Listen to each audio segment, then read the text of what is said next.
Hello and welcome to part 3 of the complete Notion tutorial. In this video, you're going to learn everything you ever need to know about pages in Notion. This is the foundation for everything else, whether you plan to use Notion for your business, to help with your studies, or to organize your hobbies. We have a really packed video ahead of us, so buckle up, quickly hit the subscribe button, and with that out of the way, let's jump right in. Okay, let's learn everything you need to know about pages in Notion. First things first, every page has a title and, if you want, an icon and a cover. For icons, you have an option to pick from pretty much every emoji in your system, but Notion just recently added also support for icons natively in the app, which is super cool. You can also change them to the different Notion colors, really useful, so you don't have to go to any external websites anymore, but of course you still have the option to upload any of your own images. So for example, if I wanted to have the Notion logo here, I could easily do it like that. Oops, didn't want to do that. Let's do it like this. And then we have Notion here. We can also add a cover. And one nice thing to know about covers, besides the fact that you can obviously browse Unsplash to get pretty much any picture you're looking for, is that just as with icons, they work with GIFs. So we can go to Giphy and we can copy the image address for a specific picture, paste it in here, and then get an animated top part of our page. Let's remove this for now because it's a bit distracting, but just so you know. Moving on, the body of a Notion page. You already know that a page in Notion is made up of different blocks, and blocks can be a lot of different things, and we're going to take a look at all of these things. The first thing to know about them is that you can obviously move them around with these 6 dots and you get like a context menu for them, and you can press the plus icon to get a new one. Then you can get a list of all the things that you could add here. Though I would recommend, to speed up your workflow, that you don't use the plus button. Instead, follow the recommendation and type slash to get all the block options. This is much faster, particularly because you can then just keep typing and it will pull up the options that you want. So if I want a heading, I can just type this and press enter, and this will be much faster than pressing the plus button and looking for that every single time. Quick reminder, in the description of this video, there's a cheat sheet with all the most important shortcuts for Notion. I will go through a lot of them in this video, but I recommend you that you go there, check it out, and maybe print it out and look at it for a while until you get used to all of them so that you can speed up your workflow. Okay, let's look at the first block, and the first block is just a basic text block. So this works like any text editor. Let me just type that. This works like any text editor, can't multitask. And if you now highlight any part of it, you can format it just like anywhere else, either through keyboard shortcuts or through the options here. We are ignoring this one for the now. With this, you can change the type of block. But for now, you can link either to an external website or something in your Notion workspace. Although the faster way to do this is, instead of going here and then clicking there, is once you have a link copied, and we have it because remember we have this Giphy link, you can just highlight any part of text and then just paste it over and it will automatically create a link. So that's also just a nice touch to speed up workflow. You can add comments. That's particularly useful if you work in a team. So I can say this looks nice, and now we have my comment here and I can resolve it. I can give an emoji reaction, or I can just delete it because we work here alone in this workspace and then there's no point for comments. The formatting options include all the good things like bolding, italics, underline, strike through, and that's kind of a secret tip, mark as code. This is a really nice way also for no code parts of your text to give it sort of a different highlight and make it really stand out. So I recommend that you use this if you want to draw attention to something. You can simply use Command E to toggle this on or off to get to it faster, again, than through this context menu. Next, you see that we have some options for different colors. So Notion has like a limited set of colors. There's no way without CSS to get other colors, hopefully in the future, but for now we are stuck with those. You can obviously apply also several things to it. And one thing to remember with this is that if you choose the highlight option, like if you highlight a specific part of the text and then go in here and highlight it, that this will apply the highlight only to the selected area.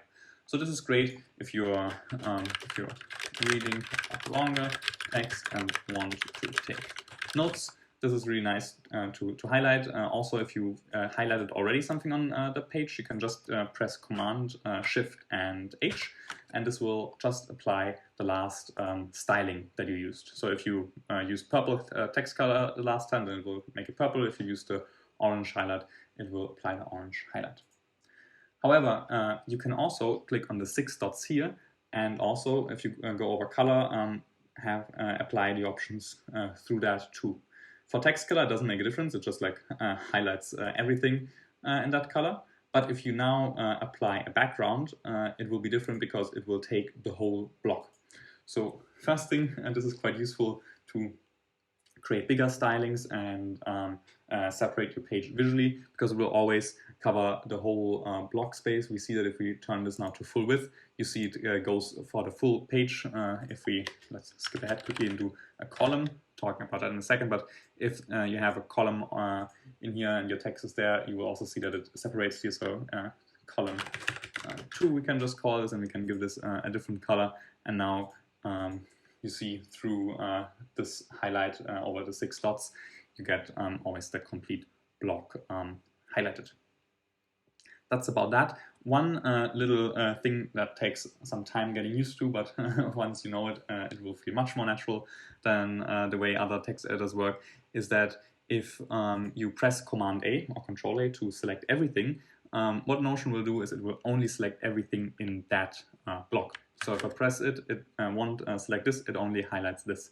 So if I want to actually select everything on the page, I need to press Command A twice, and then I actually get the option to copy everything. But by default, it will only give me the things inside one block. Now, if you press Enter in Notion, so imagine you use as a text editor like Word and write your text and you press Enter, what Notion will do is it will give you a new block. And you notice it's a new block because it has a separate like menu, like the 6 dots. You can drag it around separately. We can have this here. It's like independent from the rest. And also the formatting is not applied to it, right? We can give this a different highlight, and it acts independent from this. Now, there are some situations where you might not want that and want just a very regular line break so that you are in the same block, but you still are in the next line. And you can do that by holding down Shift while pressing Enter. This will give you a standard line break. So as you see now, I can type in the next line, but it's still the same block. So if I move this around, it moves all together. It's one unit. The format, like the block-wide formatting of the highlight, is applied to everything. 95 out of 100 times, you won't have any use for this line break, because creating a new block will just look and behave pretty much the exact same way. But there might be situations where you want to have that, and then it's quite useful. One way of how you can use this is if you want to give someone a field, a text field, the field of a text field to fill out. So let's say you're asking someone a question. How would you answer this question? And now you want to create sort of an answering field. You could obviously just like make a few dots, maybe mark them with the code thing to make it more clearly that this is where they should write the answer. But one other way is that you just have an empty line and you hold down Shift and Enter a few times, 1, 2, 3, 4 maybe, and then you format this whole empty block with a gray background color, and now it looks like, this is something where someone should type a question, like the answer to the question, and it's nice, just a nice design touch for your Notion page. Moving on to some more advanced blocks. Besides your normal text block, you also have 3 heading levels in Notion. So you have an H1, that's a very big heading. You have your H2, slightly smaller, and then you have your H3, very small. And as you can see, by default, let's have just some text here. Notion will automatically adapt the spacing between lines to space it out nice and evenly, so you don't need to do that manually.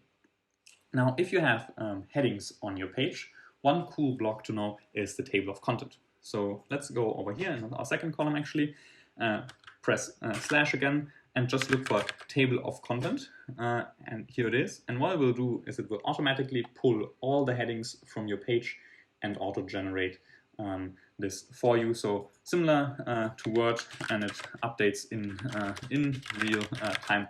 So that's pretty nice. Great. Moving on, the next sort of block that's super, super cool, and once you see that in Notion, you ask yourself, why don't I have this in Word? I think Google Docs just added it, is the toggle. So if we look for toggle, what we get is something that can be opened. So we have this little icon, we can click on it, and now we have something secret inside that's hidden. And now we can expand it or close it, and with that, yeah, just sequence our page quite nicely. If you want this to be bigger, you can also, instead of using small toggle, use a toggle heading. So then you have it big, it appears in your table of content, and you have a different look to it. Just showed you also another useful thing. Because everything is a block in Notion, remember, and we can just turn blocks into something else, it's very easy to change how something looks afterwards. So if this question should actually be a heading, we can just click on the 6 dots, click on Turn Into, and then pick from all the different block options. So let's say we want this to be a heading 3, very easy. Great. After one thing about toggles also is that everything can be inside a toggle. So you could have a very big heading inside your toggle, although that will not show up in your table of content because Notion assumes that this lives inside your toggle, and it kind of treats it as if it is in a separate page. So you can actually create a TOC in here, I think. No, even that doesn't work. So there's no way to query the headings inside your toggles, but you can nest them in there. When you move the toggle around, everything will move around with it, regardless of whether it's opened or closed. And you can obviously just drop things inside. So if we want to add this question to the toggle, we can do that super conveniently. Just a really nice way to make your page look cleaner. Also nice if you're a student and you have like questions that you want to answer, then this can be another useful way to sort of build some soft flashcards. Next, one of my favorite blocks in Notion is the callout. Callouts always give you a colored background, an emoji, and an area to type in. So again, you know that notice that this spans the whole page. So we can type something inside, usually content that we want to draw attention to. So again, if you're a student, you could use this to create a summary of your text. If you work in a team, this could be do nicely at the top of your page or wherever you want to explain something, and yeah, just highlight and draw attention to. You can just with the page add any emojis or icons here. And one cool trick is that if you there's no way to remove the icon, but what you can do is you can add an icon here that has the same color as your background. So for example, if we say, okay, give me a white thing inside, and now I want this to have just a very clean look, I can go, for example, to Canva, and not here, Canva, where are we? Here we are. And just create a small design that that works as your placeholder. You can't download the white itself, but you can just add a quick element, something like this. Drag it over the whole length, give it the background color from Notion, and then download this. And now we can add this to our Notion workspace and create a very minimal look. So we would go to Custom, Upload File, pick from our downloads, and now there's still an icon, but we don't see it, so we actually get this super clean look. One thing that might be confusing at first is that if you type Enter at the end of your callout, you go outside of the callout. So you might think, okay, I can only have one line inside my callout, and there's also no real option to format the stuff inside, because if I say, okay, wait, actually I want this not to be text, I want this to be a heading, and I click on here and say, okay, turn this into a heading, the whole thing turns into a heading, not just the text inside the callout. So the thing you need to know about this is that you can have as many things inside here, but you always need to have one normal line, and then you can just drag another line inside. And now we can have our heading inside the callout and every other element as well. We just need to have do this once, so we can also remove this. Then it will keep showing the type something, and now you see, because it's gray again, we see our icon. So yeah, there's unfortunately no way to remove this text section fully, but you can have anything inside your callout. Next thing to talk about is lists. You have unordered lists. You can go on there, and if you click on the 6 dots, you now get some contextualized formatting options. So you can say, okay, give me actually a circle, or give me a square. And if you, let's go back to default, we have our main item, and now press enter and press tab, we indent it, and then we can have child items. Same goes for numbered lists. Numbered lists. We have special formatting options here again, so we can say, okay, give me the Roman ones, give me letters, and we can indent them as well and create children here too. If we press enter and enter again, you see we are still a child, although we don't have any letter in front of it anymore. And that's relevant insofar as that children always move with their parent block. So if I move the 1 around now, the A follows, but this one as well. And this is true not only for lists, but for all blocks. So if I go back up here again and say, okay, enter, and now I press tab and give this a child, the first thing that you notice is that or wonder, the formatting applies now here too. And even though we have a separate option to move this around, unlike with the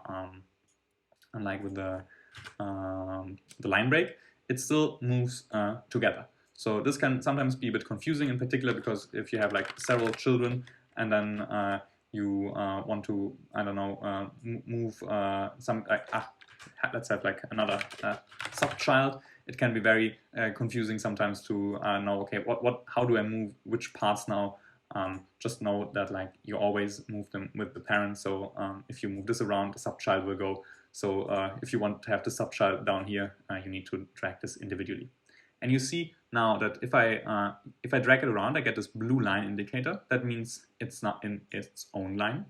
But if I drag it sort of below this, you see that there's a, right where the circle is, there's this break. There's this light blue thing here, and then there's like a stronger blue there. If I move it to the side, you see it more. And this means you're adding it as a child. So it's now a child under this main block. Children can be anything again, so a child could be another big heading, but just as with toggles, they are not treated as headings for your table of content, so you can't query them here. One more cool thing to know about children is that if you decide to turn something into a page, you can just do this by clicking here and say turn this into a page. Now you have a very big heading page. And the line that you just had becomes the title for the new page. And if you have children, then the children will actually become the items or will turn into body text.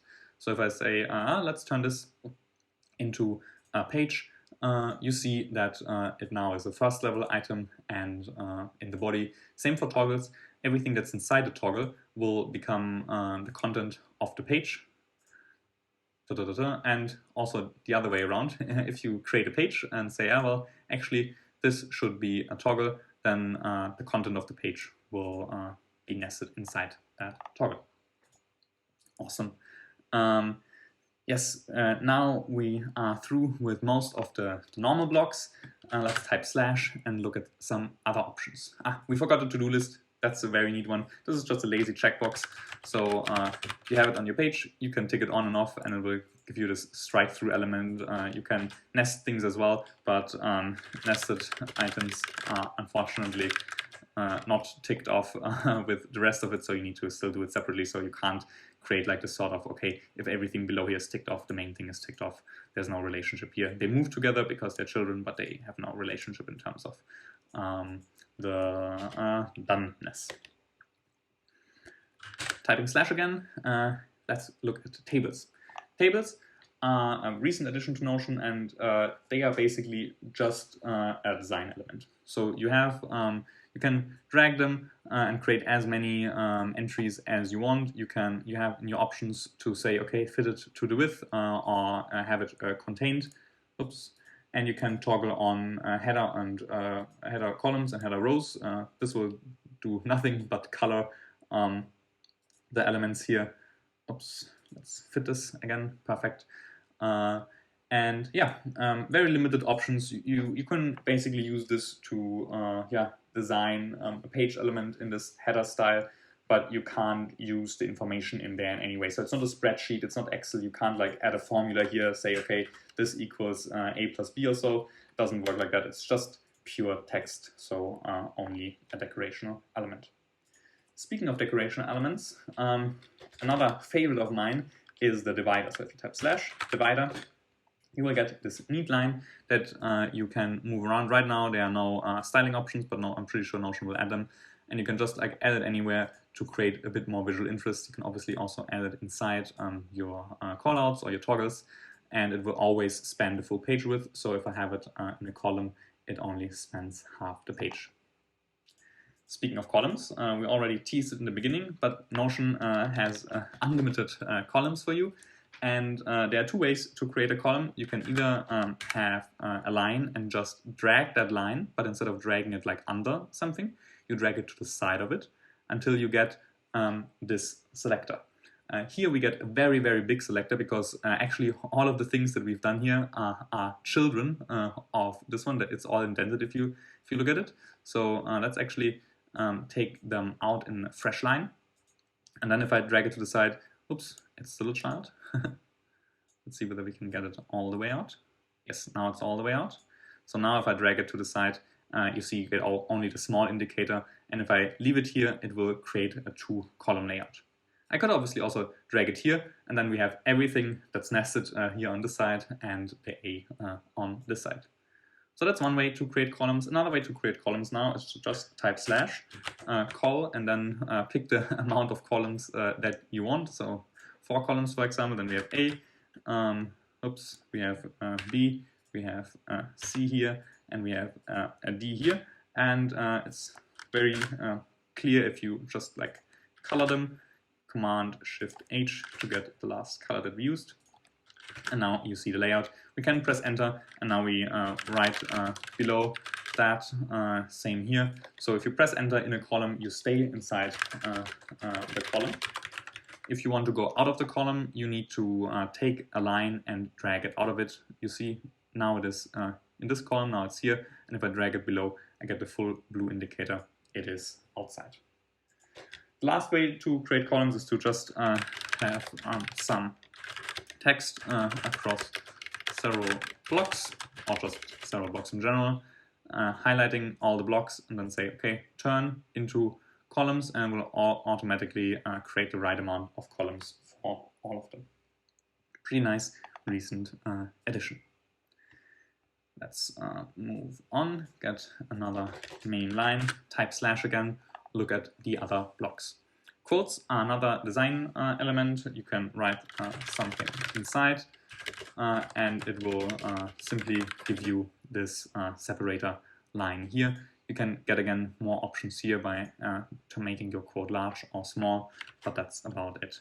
Quotes don't do anything else right now. We looked at the divider, we looked at the callout. Links to pages, we briefly touched on it in a previous Notion tutorial video. If I go to a different page and say, okay, please, I want to mention this page, I can go here and copy the link, or I can just press Command L. This will also copy the link. And then go into any page, and just paste that Notion link, and this will give me the option to mention the page. Actually, let's take this, because this was a database, it gave us the option to create a linked database. But if you have a normal page, what it will give you are two options. You will get the option to, this should not be a database. Let's just take this one, maybe copy the link and go back to where we were and try again to paste this one. Yes, we get the option to mention a page or to link to the page. And the difference is fairly simple. If you link to a page, it will take up the whole block. So you see, this is a whole block. I don't have any formatting options. I can't apply a color to it. I can't write in the line. If I click here on the corner, it will still click into the page. So it's a fairly limited option. Let me actually favorite this page so that we don't have to click through everything all the time. So fairly limited. I usually would not recommend to use this. Instead, what I would do is if you paste it and you say mention page, then you get it inline, which means I can write some text here. I can turn this into a heading, and it will give me only this part as a clickable link, but now I can do a lot more things with it. I can give it some background color, and yeah, just overall much better option than the link to the page. Much more flexible for everything that you can do with it. Speaking of these cool little Notion tweaks, if you type add on your page, you get a range of options that are super neat. First, you can get a timestamp. So you can say today. You could also say yesterday. You could also put in like a specific date. So like 2nd September. How do you type it? September. Yeah. So you need to get the right date format, September 1, 2022. And what it will do is this is a dynamic timestamp. So if I say today, then once I come back to this page tomorrow, it won't say today anymore. It will say yesterday. And in 3 days, it will give me today's date and time. So this is a nice way to timestamp your notes. You can also use the add command to remind yourself. You can say, okay, remind me tomorrow. And then what it will do is it will create here a slight alarm and tell you, oh, this page has a reminder for today. And again, you can pick a specific time too if you want. If you work with several people in a workspace, you could mention a person. This will tag the person on here. So same as tagging somewhere else in any other app, is it will give them a notification here and tell them, ah, something happened on this page. Maybe I should look at it. And the last thing that you can do with add is to link to any page. So instead of going through the process of going to like, okay, 3rd level page, copy the link, paste it here, I can just, if I know the name of the page, just say, okay, we have also a 2nd level page somewhere. So I can just look for it, and now I link it and I mention it. So that's a much quicker way to get your page links. Awesome. The next sort of blocks are dimensions. That's what we just talked about. The emojis and inline math equation. If you want to do something mathematical and have it look correct, that's a good way to do that.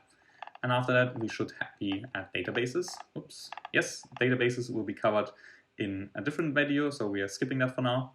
Next up, media and embeds in general. You can embed pretty much anything into Notion. So if we go back to our GIF, do we still have it? No, we don't have our GIF anymore. So if I copy the image address and I paste it here, I get the option to embed the image. So it will pull it in and display it in my Notion. One nice thing that they just recently added is I can resize the image like this. And I have now the option to align. We don't have align options for any other block, but for embeds, we have it now. So we can say, okay, put this to the left, put this to the right. Embeds work in various ways. We could just type this image and then we can enter like a link or upload a file from our laptop, but we can simply copy paste anything inside and will automatically create an embed. We can also embed web pages. So if I want to look at my web page here and paste the link, I get the option to create a bookmark. Bookmark will simply create this callout style page, and if I click on it, it opens that part. Let me go back. Will open the web page.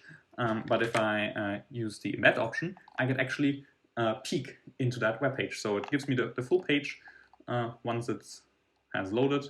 I can again size it the right way, so this is too small to read anything. Let's make this a bit bigger. I could actually, oops, accept this. I can also align it like the other blocks.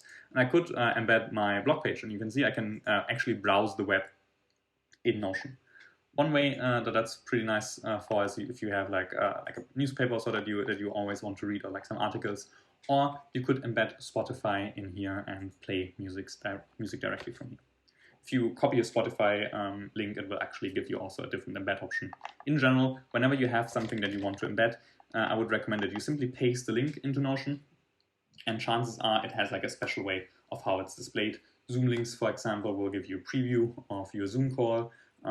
If you have a file, then it will just give you the link to the file, but for Spotify you get that small player. Let's actually look at that. Spotify, let's just get any sort of playlist, and we can, I think we can just copy this link, paste it here. What happens with the embed? Does it give us the player? Oh no, this gives the full web page, but I think if we pick this share option or so, there is one, maybe the embed playlist. No, that's the code. Is it this one?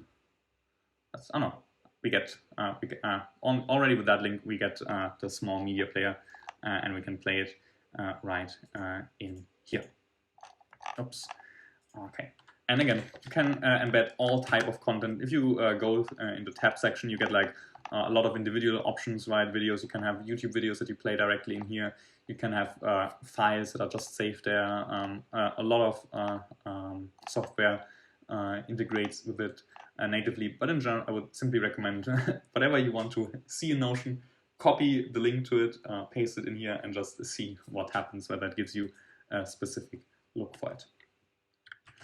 Now we are nearly done with our blocks. Just a few more special blocks at the very, very bottom of the page. First we have breadcrumbs. This will show you the location of your page. So what you also see up here, you get here the full way. So it's very nice to add this to the top of your Notion pages, just as a way to quicker navigate to a different area. Because as you can see here, it will only show you 3 levels, so the things in between you need to click on here then, and with this you have an easier way to navigate.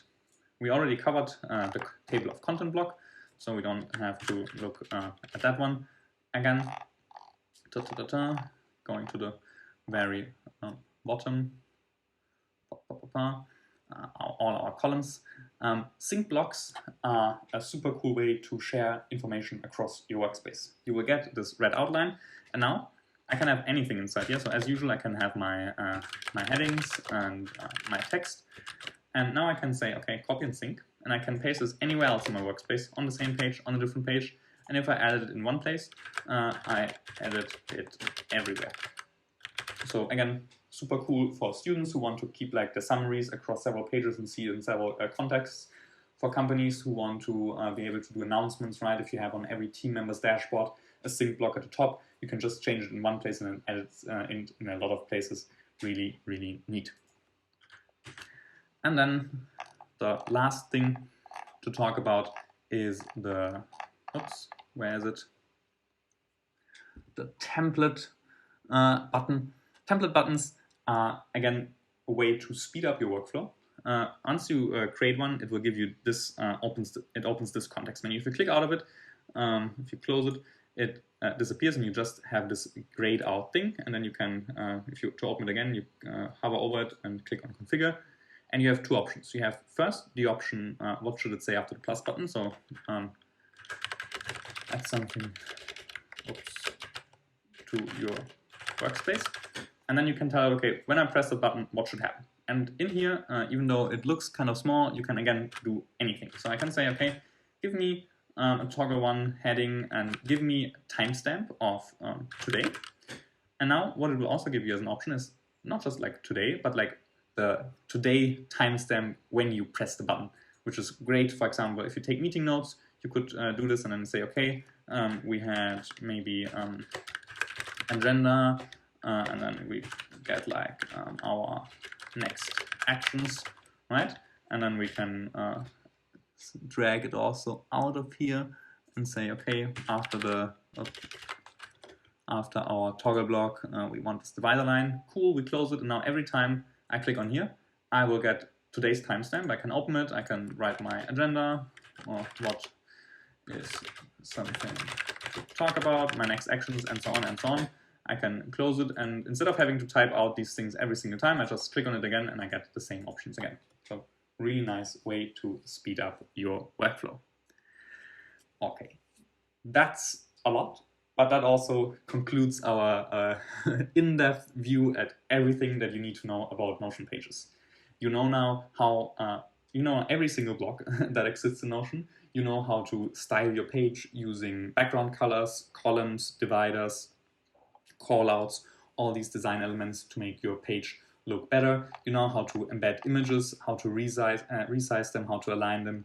You know about all the little quirks with children instead of pages, with how to get like text, more text instead of callouts, and a lot more things. Again, this will be very useful for the rest of your Notion journey. You might not know directly what to do with it, but just hearing once all the things that you can do with Notion will help you that once you're in a situation, you realize, wait, I can actually design this, I can adjust this, I have a lot of options. And that concludes the third episode of our complete Notion course on YouTube. Make sure to subscribe to the channel so that you get notified when the next episode releases. And if you have any questions, let me know down below. I answer every single one of them. Also, if you missed the first 2 episodes of this tutorial, check out the description. There you also find a cheat sheet for Notion shortcuts as a free download. See you in the next one.